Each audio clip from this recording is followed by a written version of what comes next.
welcome to Ask Gwen, everyone.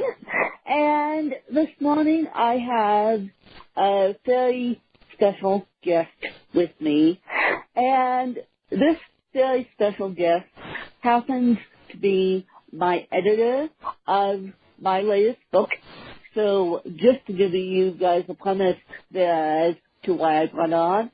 But this person has never done a podcast live, so even though this isn't live, she's never done a podcast. So let's take it easy on her, please, because she's much better at finding Microsoft Word than she is doing the podcast live. So without further ado, I'm going to let Lindsey take it away. Well, thank you, Lynn. Thanks for having me on your show. I am excited to start working on your book this week and read it. I've only read a few pages, so I'm excited to read the whole thing. Yes, I know you are. And so, Lindsey, I know, of course, what you do, but could you please explain to my fan base more of what you do and how to spot a good editor? Because I know there's a lot of scams out there when people are starting to get into the book industry. So if you could please explain more of what you do, how you chose this career path, and how to spot a good editor. Sure. So I do primarily line editing, which means, so there's a lot of terms out there for editing. There's developmental editing, line editing, copy editing, proofreading. So developmental editing is one of the first steps in editing. It consists of evaluating the manuscript as an overall work and providing feedback on structure, consistency, plot, characterization, etc. When editing is strictly developmental as opposed to included in line editing, which is what I usually do, the editor gives detailed suggestions on how to improve the story, characters, and the book overall. And they usually do this through lengthy comments within the manuscript itself and through an editorial letter that lays out specific changes or inconsistencies, as well as providing ideas on improving the book. So the next step after developmental editing is usually a line edit or a copy edit, and that's when the editor goes through each sentence, each word, and evaluates whether the word choice is right, how the sentence flows, how it reads. So my main goal is to be the reader's advocate. So I read the book and point out things where maybe I got confused or the sentence didn't make sense to me or there's an inconsistency in the character's voice or when things aren't realistic. So I primarily go through each sentence and try to polish every sentence and look at every word and make sure that, obviously everything's spelled correctly and the grammar is right. And I also follow a style guide, so I make sure that all of that is consistent. And I've been doing this, for about 15 years now. I started my editing career when I was in college. I was the copy editor for the school newspaper, and I also worked on a magazine where I gave feedback on stories, and we had story contests and things like that, so we all sat around and judged the short stories and the poems.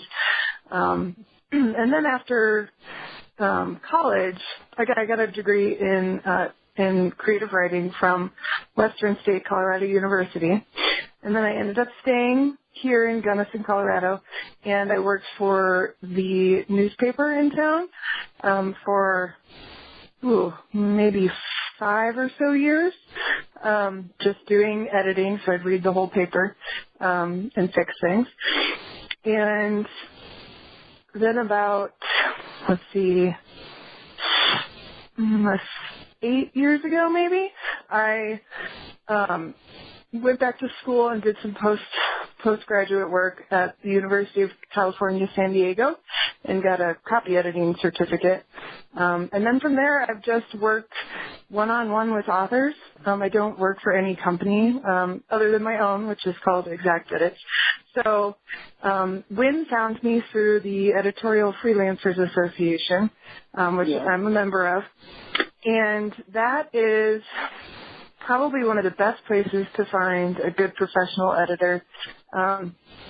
When you find an editor, or even, like a graphic designer or an indexer, all of those things fall into the editorial freelancer category.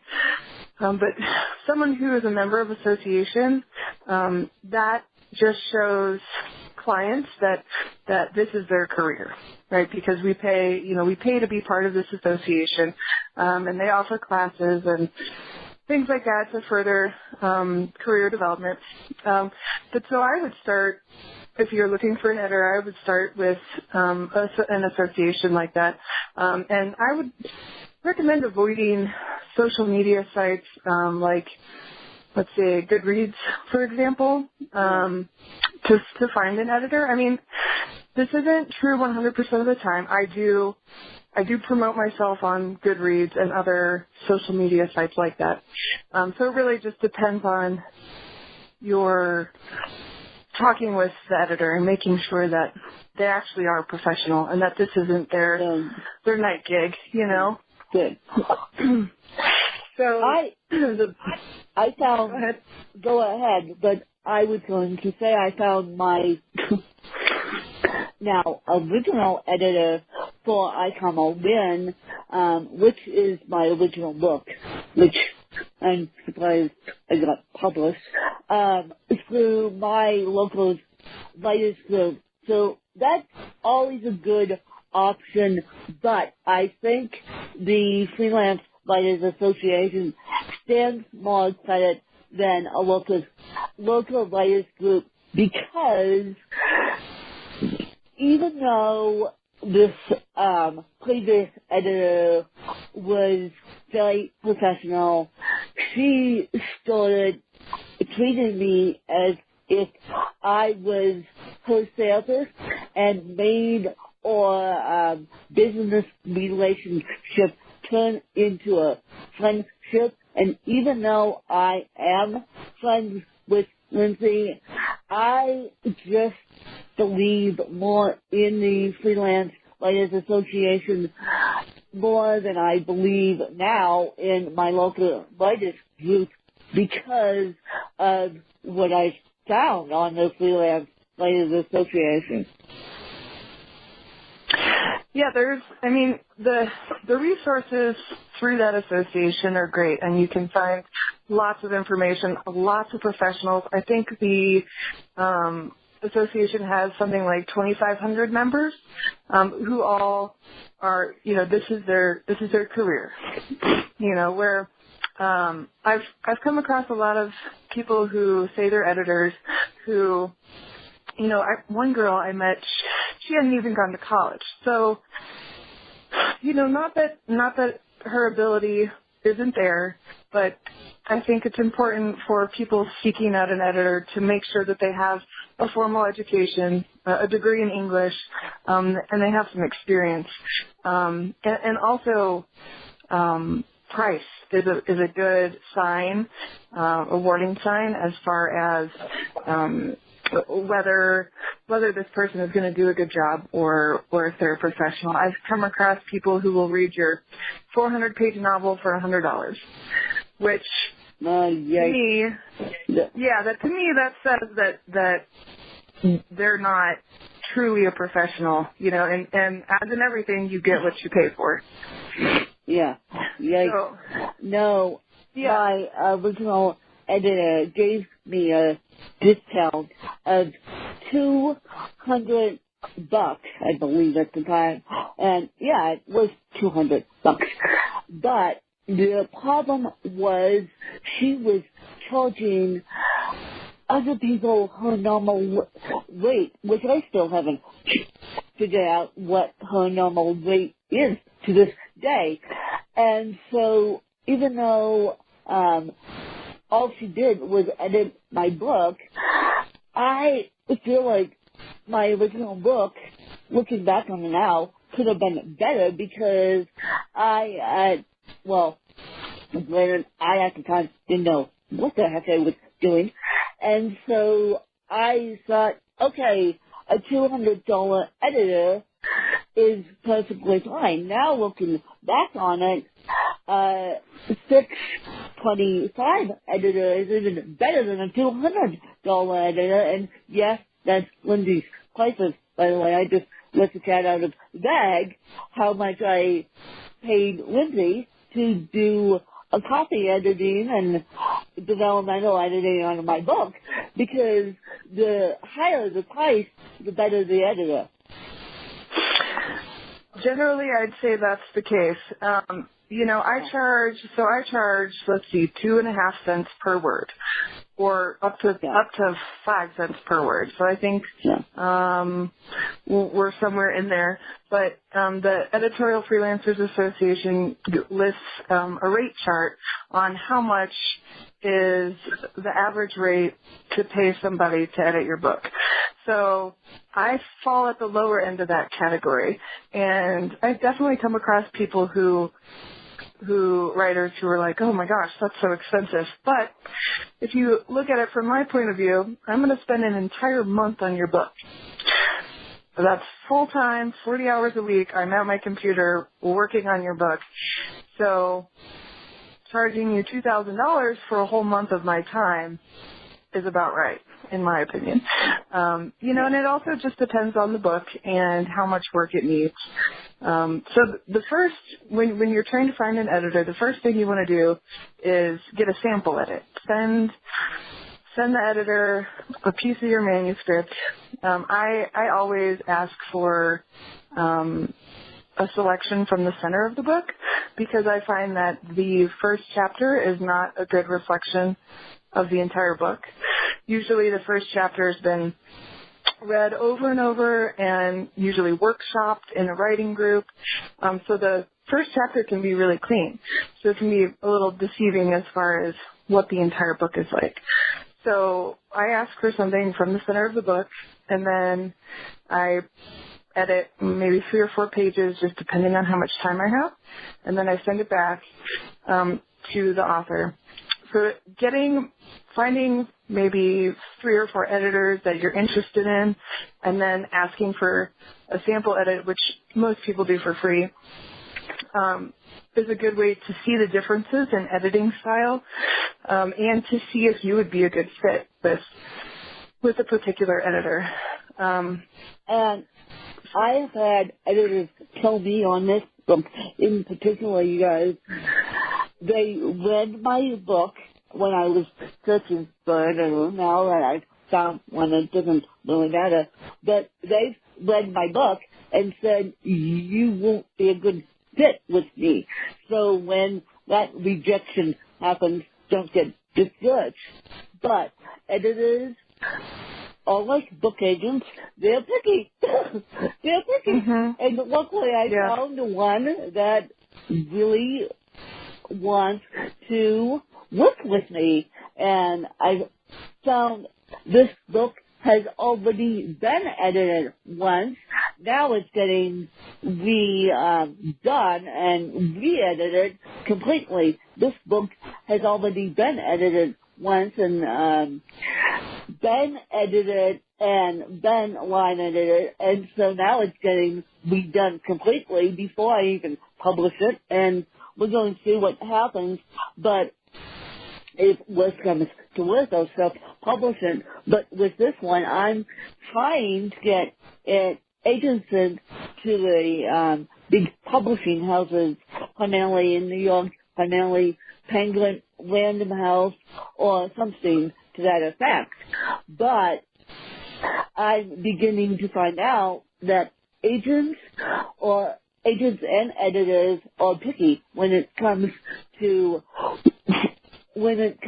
to working on books because they want to invest their time in a good book that they want to work on. Right. Right, so it can be difficult to find an agent or a publishing house. And, it's frustrating to send out dozens of letters and sample chapters to agencies and then get rejection letter after rejection letter. And then hopefully, you find the right house.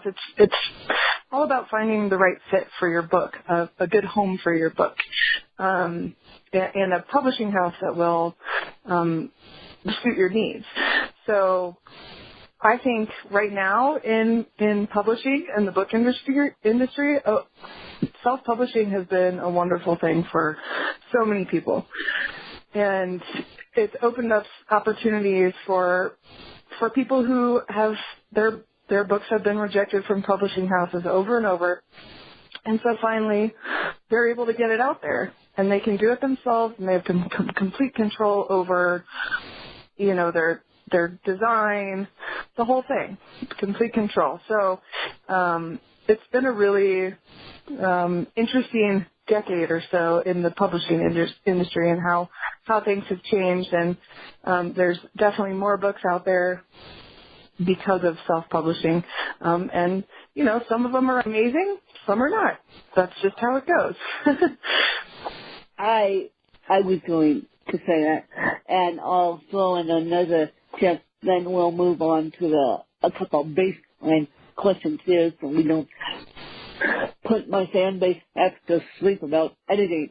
I was going to say, even though we're passionate about books here, I don't want to put my fan base to sleep. And so I was going to say, your family does not count as your editor. I hired an editor day one for I Come a Win, and it worked well. As I said, she charged me $200, which was the disabled discount.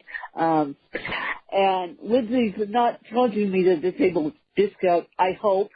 And so now I'm coming to find out that, as I said, the better the price, the better the editor. But your family does not count as your editor. I repeat, your family does not count as your editor. I don't care if you don't have the budget for cover, at least have the budget for an editor, you guys. Editors are important because what happens on Amazon is they let you publish anything you want. And so the edited books, like mine, get stuck at the bottom of the heap because you're publishing books about cats, unedited, with all these grammatical errors in it, with all these publishing spelling errors in it, when you could have saved yourself an arm and a leg and got a good editor off the Freelance Association. So I'm just going to end our editing conversation of the podcast like that. So, Lindsey, what is your favorite book from an editor's perspective? Ooh, from an editor's perspective. Well, I know that I mentioned that Fahrenheit 451 is one of my favorite books. So I don't know about editor's perspective. I haven't read that book in quite a while, but it is obviously a classic. So, as far as the books that I've worked on, I do have a series that is one of my favorites, and it's called the Spotless series by Camila Monk, and it was so much fun to work on. Her series is pretty wild. It's about basically an assassin and a IT nerd and all these escapades they go on. It's a really good series. and it was a lot of fun to work on because it was something a little different. I'm sure it's not everyone's cup of tea, but it was definitely quite a bit of fun. But that's okay. And then I will not ask you your favorite podcast because I understand you, even though you love this podcast, which is Grammar Girl, I understand you put in my notes that you don't listen to podcasts more than you read books, which I would think that you would listen to podcasts more than you read books because you're in books all day long. So why is that? I don't know. I guess maybe I don't, I think I can glean more from reading. So Grammar Girl does her podcast, and she also has posts about the podcast that are written. And so I think I can, I glean more from reading it than I would listening. I do better reading things. So I go to a writer's group also, and it's everyone, reads their work out loud and we give feedback. Yeah. For me, I need to see it to absorb it. So yes. Listening to a podcast, I don't know. I think I just don't. It depends on the podcast too. Where Grammar Girl is, it's all about grammar. So yeah, listening to it, I would rather read it because I would absorb more of the information. Yes.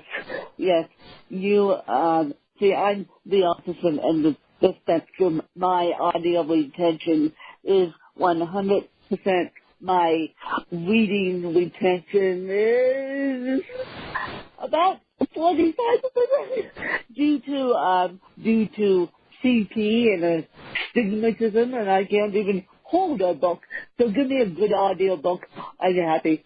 And so you and I are the opposite end of the spectrum. I like audio more than I like reading, but it's a good thing I found an editor that likes to read books more than audio because we would have a problem. We would have a problem if she liked audio more than reading books. And what's your favorite technology tool? I know you said in my notes you gave me your favorite technology tool, but you also said you fight with your favorite technology tool a lot. Yeah. And so I want to know why. Well, I can't say that it's so these aren't super technology or anything, but I work in Microsoft Word every day, all day long. So I can't say that it's my favorite because I fight with it a lot because it does goofy things, and it's software, and software has issues. So, there are times when my cursor won't appear, or that there's a feature in Word that's called Find and Replace, and I use that a lot in the cleanup round to go through and make sure, characters' names are spelled right, or words are spelled consistently throughout, or places. And because of the nature of Word, when you alter something in the Word and then you search for it, it sometimes doesn't pick it up. So I don't have complete faith in it all the time. In that it's actually finding all of those things I'm asking it to find.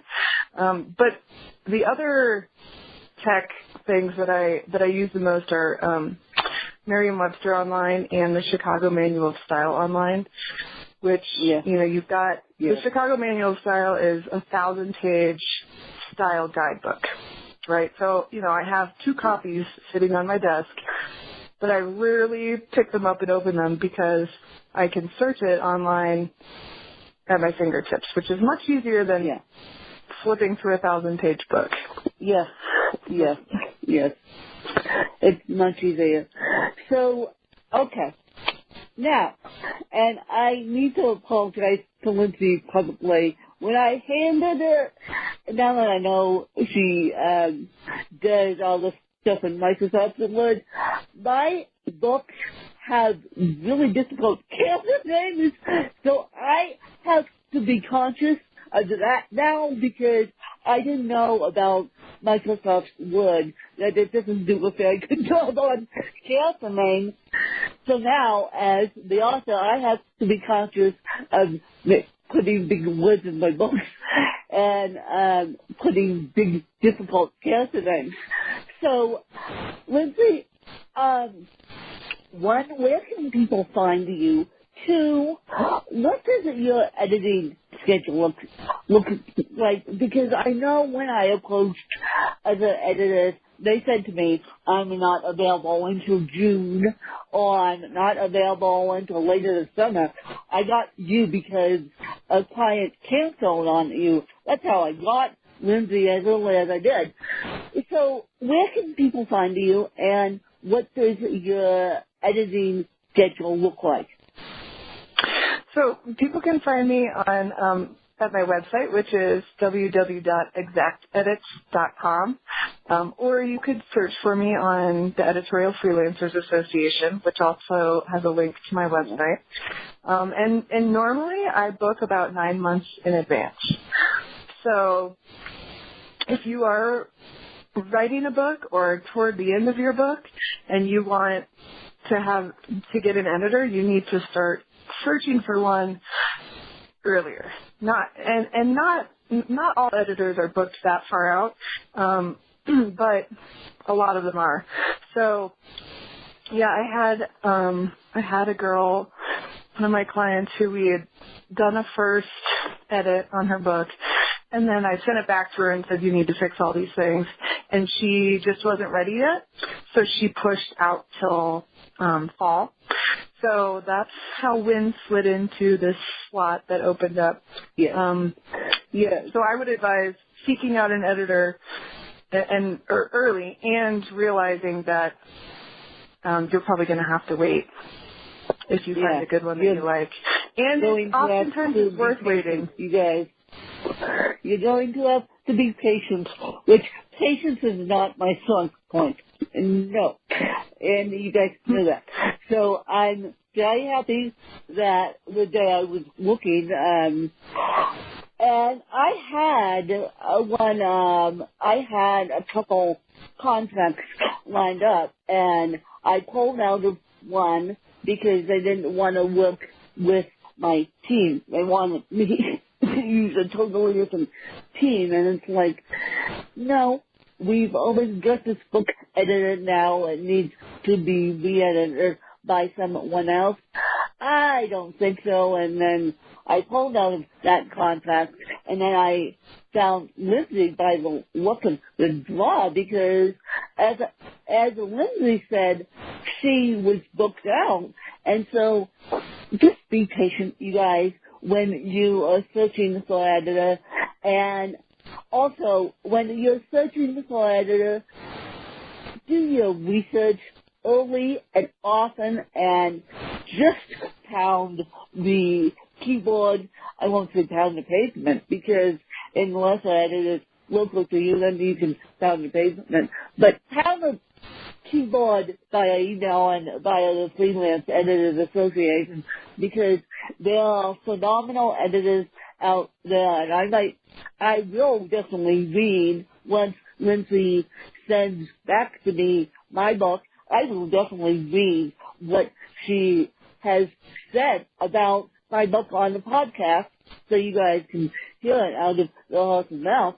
But just be patient, you guys, when finding an editor. Now, Lindsey, do you have any questions for me about books or about anything? Well, I was wondering what your favorite book is. My favorite book, Oldie But a Goodie, and I need to read it again because you're not the only person that's asked me this. The Secret Life of Bees, and I actually need Audible subscription now, you guys.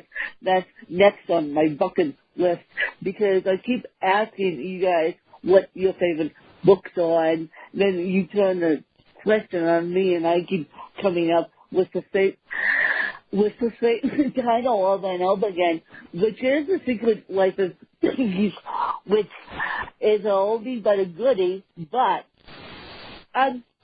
it's like when you now need to read books more than you write books. So yeah, I need an Audible subscription. I just need to have time in my life to read books. The Audible subscription is going to be a small graduation gift to myself after I get my journalism degree, because I need to read books, not necessarily about journalism now, but read books for pleasure. So I would say The Secret Life of Bees, and of course that inspired me to put my books on audio tape. I listened to that one when I was young now, and like at age 8, and so after discovering audiobooks, that's why my passion lies in putting my books on audio tape through ACX, and you guys can find all my books for the exception of The View from All Fathers. I don't know if that's going to be the title, but that's going to be the working title now that I gave Lindsey. Hopefully she comes up with a better title, or hopefully someone comes up with a better title at one of these big publishing houses, because I'm sick of titling my books. I'm sick of titling my books. I need fresh eyes on my books. So, I will keep you guys updated on the process of my books, and I appreciate Lindsey's time this morning. I know she has kids. I know she has a full day of editing books, including my own, after she finishes up a novel, she told me. And then we're going to get working on my book. And so that's where you guys come in. I will be back, hopefully reading my book. Hopefully Lindsey doesn't destroy it too much, because I use Siri and it's already been edited. And Lindsey's laughing at me because she goes, I'm going to be the evil witch of the West here and destroy the book and kill her nicely, destroy it nicely. And so I hope that Lindsey doesn't destroy my book too much, although if she does, I'll take the criticism and fix it. And so, and I believe we're using Microsoft's track changes to edit my book. Lindsey, you know better than I do. Do you use Microsoft track changes, or how do you hand a person back their edited book after you nicely destroy the edited book? I do use track changes. And the good thing about track changes is that the author has complete control over the changes that I make. They can either accept or reject them. And then I'm able to make comments in the margins about, things like word choice, character, voice, things like that. So I do use track changes, and that is probably the best way to do it, because, like I said, it gives the writer control over the changes that I have suggested. Okay. So basically, you're going to work, my fan base is going to work on this book with me, and hopefully that Lindsey will display it nicely, because when I use Siri to write my books, I also am going to be using Dragon Naturally Speaking to write my books. Those are two text-to-text software, which doesn't always help. Siri doesn't always help me write these books. That's why I send them to people like Lindsey to make them pretty. And that's why I'm paying big bucks to Lindsey to make it pretty. And so you guys are going to see a book in process, and you're also going to see the downside of me writing books via podcast, and you're also going to see the glamour side of the publishing industry, so I hope, because now I have had so many rejections on one of my books that we're going to try it again, and if this comes to worse, if the agents throw me in the trash can, I will self-publish the book, and that's what Lindsey is excellent at. So you guys are going to see this book from start to finish. That's my goal anyway. So I hope you guys liked what you heard today from Lindsey. I hope she gave you some good tips, and I would say everyone who has a book, just get out there and write it. And this is coming from me, who can't barely type. So speech dictation has saved my writing career, got my writing career started, and every single update of speech dictation, it gets better and better. So just figure out a way from you, and if you're working on a book now, contact Lindsey. As I said, she's booked out, and don't steal all of my books, but also contact the Freelance Writers Association, or you can Google editors, but as we said, the Freelance Writers Association is the way to go, or just contact Lindsey and ask her for her next opening, and she'll be able to help you, and you guys, as I said, will see her work in progress with my book, and that's my ultimate goal. And I thank Lindsey for coming on the podcast and sharing her wisdom about books. And I hope you guys enjoyed another fabulous episode of Ask Win.